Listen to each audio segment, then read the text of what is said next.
নমস্কার বন্ধুরা, আপনাকে যদি জিজ্ঞাসা করি যে আপনার জীবনের দুটো গুরুত্বপূর্ণ আর্থিক লক্ষ্য কি, শতকরা 95% মানুষ যে উত্তর দেবেন তার মধ্যে দুটো কমন গোল থাকবেই। একটা হচ্ছে যে নিজের রিটায়ারমেন্ট, আর দ্বিতীয়টা হচ্ছে যে সন্তানের শিক্ষা। এই যে দুটো গোল, সেটা কিন্তু যে কোনো মানুষের জীবনে দুটো বড় লক্ষ্য বা গোল।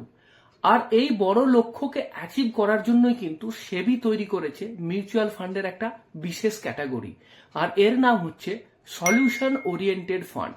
এই সলিউশন ওরিয়েন্টেড ফান্ডের ভেতরেতে দুটো সাব ক্যাটাগরি আছে।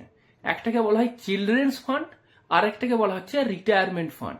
তো আজকের ভিডিওতে এই সলিউশন ওরিয়েন্টেড ফান্ড নিয়ে বিস্তারিতভাবে আলোচনা করব। সবার প্রথমে আমরা জানবো যে এই সলিউশন ওরিয়েন্টেড ক্যাটাগরিটা কেন তৈরি করা হয়েছে। এর কারণ হচ্ছে, আমি যে দুটো আর্থিক লক্ষ্যের কথা বললাম, আপনি দেখলেনই যে 90%-এর বেশি মানুষ বলছেন তাদের জন্য এটা কমন, তার মানে এটা সবার ক্ষেত্রে অ্যাপ্লিকেবল। এইবার 2 নম্বর, এই রিটায়ারমেন্টই বলুন আর সন্তানের শিক্ষাই বলুন, কোনোটাই কি না হলে চলবে? চলবে না, মানে প্রতিটাই নন নেগোসিয়েবল। 3 নম্বর, যদি আপনি রিটায়ারমেন্টের কথা ভাবেন বা সন্তানের শিক্ষার কথা ভাবেন, দুটোই কিন্তু খুব এক্সপেন্সিভ। আমাদের দেশে উচ্চশিক্ষার যে খরচ, তার ইনফ্লেশন রেট 12 থেকে 15%। অনুরূপ দেখা যায় মেডিকেল এক্সপেন্সের ক্ষেত্র।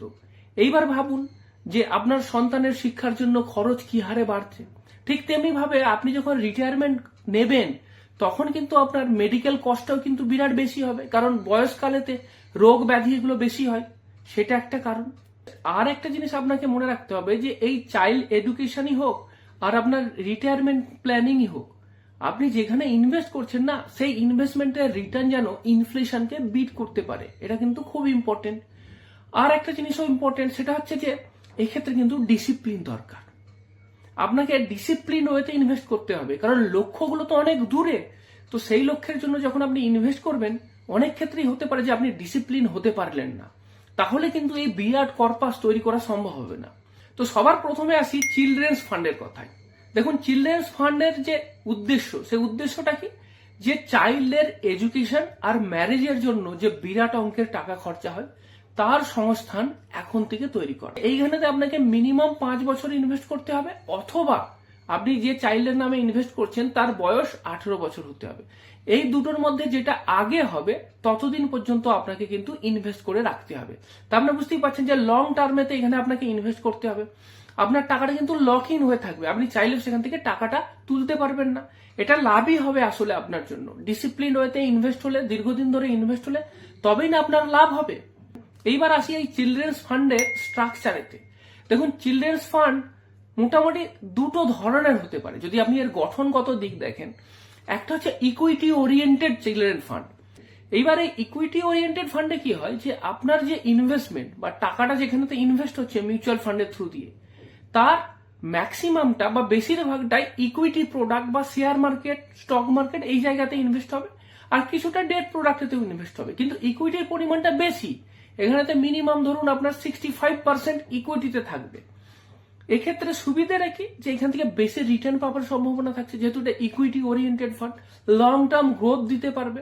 আর থাকে ডেট ওরিয়েন্টেড প্ল্যান। এখানে কি হবে, যেখানে ইকুইটির পরিমাণটা কম থাকবে কিন্তু ডেটের পরিমাণটা বেশি থাকবে। তো ধরুন যদি পেরেন্টস এমন হন যে তিনি একটু কনজারভেটিভ টাইপের, তিনি বেশি রিস্ক নিতে চান না, তো তার ক্ষেত্রে কি হবে, যে ডেট ওরিয়েন্টেড হবে, মানে ডেট প্রোডাক্ট, বন্ড, এই সমস্ত জায়গাতে ইনভেস্ট হবে, এখান থেকে ফিক্সড রিটার্ন পাওয়া যায়। তার সাথে সাথে ইকুইটি অল্প পরিমাণে ইনভেস্ট থাকবে, যাতে ডেট থেকে যা রিটার্ন পেতাম তার থেকে একটু বেশি রিটার্ন পাবো। এইবার সব থেকে গুরুত্বপূর্ণ যে প্রশ্নটা, যে আপনার চিলড্রেন এডুকেশনের জন্য বা চিলড্রেন এডুকেশনের সংস্থানের জন্য ইকুইটি এক্সপোজার কেন জরুরি, মানে কেন ইকুইটি ওরিয়েন্টেড প্রোডাক্টে আমাকে ইনভেস্ট করতেই হবে। দেখুন, আমাদের দেশে জেনারেল ইনফ্লেশন তো 5 থেকে 6%, মানছি, কিন্তু যদি আপনি এডুকেশন ইনফ্লেশন দেখেন, সেটা 10 থেকে 12%। ধরুন আপনি চান যে আপনার সন্তান এমবিএ করবে, ভালো জায়গা থেকে এমবিএ করবে। বর্তমান সময়তে এমবিএ করতে গেলে 25 লাখ টাকার মতো খরচা, ভালো জায়গায় করতে হলে। 15 বছর পরে এটা কত খরচা হবে জানেন? 1 কোটি থেকে 1,20,00,000 টাকা হবে। বর্তমান সময়ে যদি একটা প্রাইভেট মেডিকেল কলেজে আপনি মেডিকেল পড়াতে চান, আমি যদি খুব কমের দিকেও ধরি 60 লাখ টাকা খরচা, 15 বছর পরে সেটাই 2.5 থেকে 3 কোটি টাকা হয়ে যাবে। সুতরাং বুঝতেই পাচ্ছেন যে খরচ কিভাবে বাড়ছে। এইবার ভাবুন যে লং টার্মে আমি ইনভেস্ট করব, কিন্তু সেফ ওয়েতে ইনভেস্ট করব, তাহলে আমার জন্য কি কি অপশন থাকছে? একটা তো পিপিএফ হতে পারে, আপনি পিপিএফ এতে ইনভেস্ট করতে পারেন। এবার দেখুন পিপিএফ এর ইন্টারেস্ট রেট যেটা, সেটা কত? 7.1% বর্তমানে। আর যদি আপনি সুকন্যা সমৃদ্ধি যোজনা দেখেন, সেক্ষেত্রেও ইন্টারেস্ট রেট কত? 8.2%। তো আপনার ওই ইন্টারেস্টটা দুটোতেই 7 থেকে ওই 8%-এর কাছাকাছি। কিন্তু আপনি কি দেখলেন যে ইনফ্লেশন 10 থেকে 12% হারে বাড়ছে। তাহলে এইখানেতে টাকা জমা করে আপনি কি ওই খরচটাকে, যেটা ভবিষ্যতের খরচা, সেখানে কি মিট করতে পারবেন? পারবেন না। আপনাকে ইকুইটিতে ইনভেস্ট করতে হবে। ইকুইটিতে কিন্তু এই রকমের রিটার্ন দেবার পোটেনশিয়াল আছে।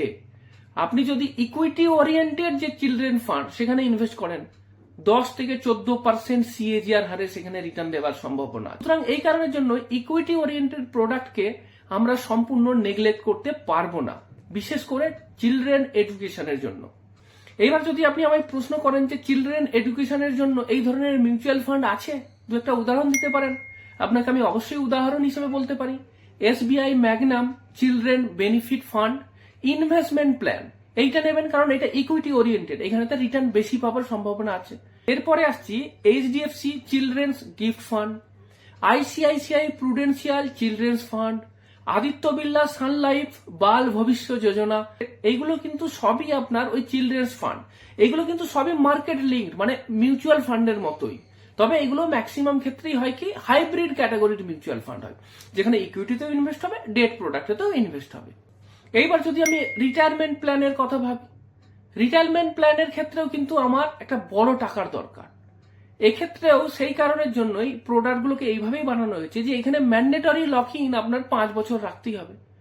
আর এই ধরনের ইনভেস্টমেন্ট প্ল্যানগুলো কিন্তু সমস্তটাই লং টার্ম গোল ফোকাসড, মানে আপনার লং টার্মে তো আপনার টাকাটা লাগবে। সেই কারণের জন্য এখানেতে ইকুইটি আর ডেট এই দুটো মিক্স করে হাইব্রিড ক্যাটাগরির মিউচুয়াল ফান্ডের মতোই এই প্ল্যানগুলো। এইবার যেটা আপনাকে আমি বলছিলাম যে কেন আপনার রিটায়ারমেন্টের ইনভেস্টমেন্টেতেও কিন্তু ইকুইটির ছোঁয়া দরকার আছে। বয়সকালেতে কিন্তু মেডিকেল এক্সপেন্স সেটা কিন্তু বাড়বে। আর আমাদের দেশে কিন্তু মেডিকেল ইনফ্লেশন যেটা, সেটা কিন্তু খুব বেশি, 10 থেকে 14%। সুতরাং বুঝতেই পাচ্ছেন যে 50 বা 55 বছর পরেতে হেলথ ইস্যু হবেই, এবং সেই কারণের জন্যই সেইখান থেকে প্রতি মাসে প্রচুর খরচা হবে। আর তাছাড়া আরেকটা জিনিস, বর্তমান সময়ে রিটায়ারমেন্টের পরেও কিন্তু মানুষ 20-30 বছর পর্যন্ত বাঁচছেন। সুতরাং পোস্ট রিটায়ারমেন্ট লাইফেতে টাকার তো শর্ট পড়ে গেলে হবে না, রিটায়ারমেন্টের পরে তো আপনি আপনার জীবনের 1/3 অংশ বাঁচবেন। সেই সময়ের জন্য টাকার দরকার, বেশ বড় রকমের টাকার দরকার। সেগুলো কিন্তু শুধুমাত্র ওই ফিক্সড রিটার্ন ইনস্ট্রুমেন্ট দিয়ে যদি আপনি ইনভেস্ট করেন, পেরে উঠবেন কিনা সেটা খুব সন্দেহ আছে। এবারে রিটায়ারমেন্ট ফান্ডের যে গঠন, সেখানে দেখা যায় কি যে যদি আপনি ইকুইটি ওরিয়েন্টেড রিটায়ারমেন্ট ফান্ড নেন, সেক্ষেত্রে কি হবে যে ইকুইটিটা বেশি পরিমাণ থাকবে। হাইব্রিড বা ব্যালেন্স টাইপের হলে সেখানে ইকুইটির পরিমাণটা মাঝামাঝি থাকবে। ডেট ওরিয়েন্টেড হলে কি হবে, সেখানে ডেটের পরিমাণটা বেশি থাকবে। যেমন আপনাকে আমি এক্সাম্পল দিতে পারি, এইচডিএফসির 3 ধরনের ফান্ডই আছে। মানে HDFC equity oriented retirement plan আছে, যেখানে 80% ইকুইটিতে ইনভেস্ট হবে। আবার এইচডিএফসির হাইব্রিড ইকুইটি টাইপের রিটায়ারমেন্ট ফান্ড আছে, যেখানে 65% পর্যন্ত ইকুইটিতে ইনভেস্ট হচ্ছে। আবার এইচডিএফসির ডেট প্রোডাক্টও আছে, সেটাও কিন্তু রিটায়ারমেন্ট প্ল্যান, সেখানে আপনার ডেটেতে মিনিমাম 55% থাকবে, মানে সেখানে ডেটটা বেশি পরিমাণে ইনভেস্ট থাকবে। এবার রিটার্নটাও কিন্তু ইকুইটি বেশি হলে সেখানে রিটার্ন বেশি হওয়ার সম্ভাবনা আছে। সুতরাং ওই ইকুইটি ওরিয়েন্টেড হলে সেখানে 10 থেকে 12% পাওয়া যেতে পারে। যদি হাইব্রিড হয় সেখানে 8 থেকে 10%।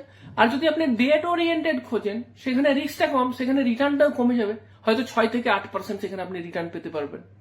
এইবার এই ভিডিওটা যদি আপনার ভালো লেগে থাকে বা যদি আপনার মনে হয় যে আপনি নতুন কিছু জানলেন, তাহলে অবশ্যই ভিডিওটা লাইক করবেন।